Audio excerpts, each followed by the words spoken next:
नमस्कार दोस्तों इन दिनों ममता बनर्जी सुर्खियों में है। ममता बनर्जी अपने राज्य की वजह से और अपने राज्य में जो कुछ हो रहा है उसकी वजह से चर्चाओं में है। लेकिन ममता बनर्जी ने वक्फ कानून के खिलाफ कोलकाता में एक बड़ा सम्मेलन किया।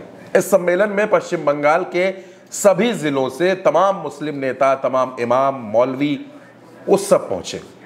बड़े बड़े मुस्लिम चेहरों के बीच ममता बनर्जी ने अपनी बात रखी। ममता बनर्जी ने कहा कि हम आपको ये आश्वस्त करना चाहते हैं कि हम अपने राज्य में इस संशोधित वक्फ बिल को लागू नहीं होने देंगे, हम इसके खिलाफ हैं।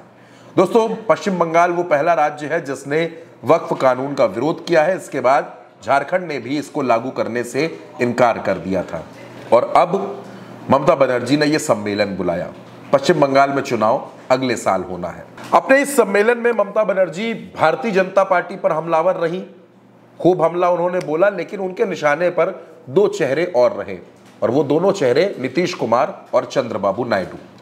ममता बनर्जी ने इन दोनों पर खूब हमला बोला। क्या कुछ कहा वो मैं आपको बताता हूं। ममता बनर्जी ने मुस्लिम समाज के लोगों से कहा कि आप इनको वोट देते हैं, आप इनको कुर्सियां देते हैं, सत्ता देते हैं और ये लोग भारतीय जनता पार्टी की मदद करते हैं।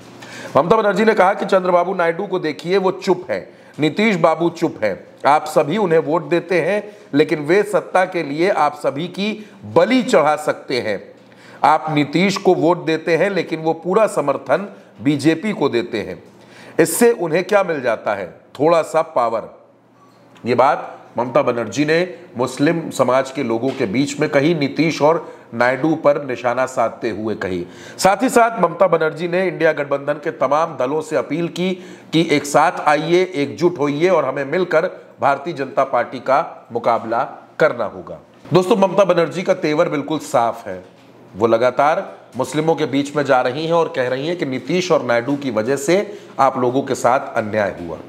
ममता बनर्जी ने यह भी कहा कि अगर केंद्र सरकार, अगर मोदी सरकार इस वक्फ बोर्ड को बदलना चाहती थी, इसमें बदलाव करना चाहती थी, तो 2/3 बहुमत से यह काम क्यों नहीं किया गया?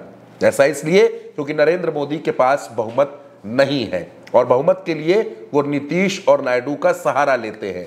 नीतीश नायडू को आप लोग वोट देते हैं, आपके वोट से वो कुर्सी तक पहुंचते हैं, लेकिन आप ही के साथ धोखेबाजी करते हैं। दोस्तों, ममता बनर्जी इन दिनों बड़े आक्रामक अंदाज में है। पिछले दिनों आपने देखा किस तरीके से उन्होंने उत्तर प्रदेश को लेकर हमला बोला और अब वो नीतीश और नायडू को निशाने पर ले रही हैं। ममता बनर्जी ये अपील भी कर रही हैं कि इंडिया गठबंधन को एकजुट होना चाहिए, इंडिया गठबंधन को एक साथ आकर भारतीय जनता पार्टी का और आरएसएस का मुकाबला करना चाहिए।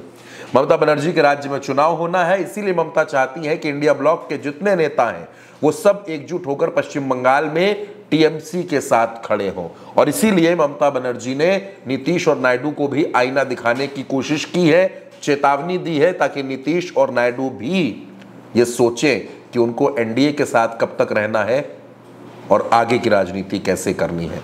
अब पश्चिम बंगाल में जो कुछ चल रहा है दोस्तों, वो आप देख रहे हैं। पश्चिम बंगाल में जिस तरीके से राजनीति हो रही है, चाहे भारतीय जनता पार्टी पश्चिम बंगाल में सत्ता पाने के लिए कितनी बेकरार है, ये भी आप देख रहे हैं। और ममता बनर्जी ऐसा लगने लगा है कि अभी से इलेक्शन मोड में आ गई हैं और भारतीय जनता पार्टी का तीखे अंदाज में मुकाबला कर रही हैं। तो नीतीश और नायडू को ममता बनर्जी की इस चेतावनी पर आप जो भी सोचते हो, अपनी राय हमें कमेंट बॉक्स में जरूर बताइएगा। उल्टा चश्मा यूसी को सब्सक्राइब कीजिएगा। नमस्कार।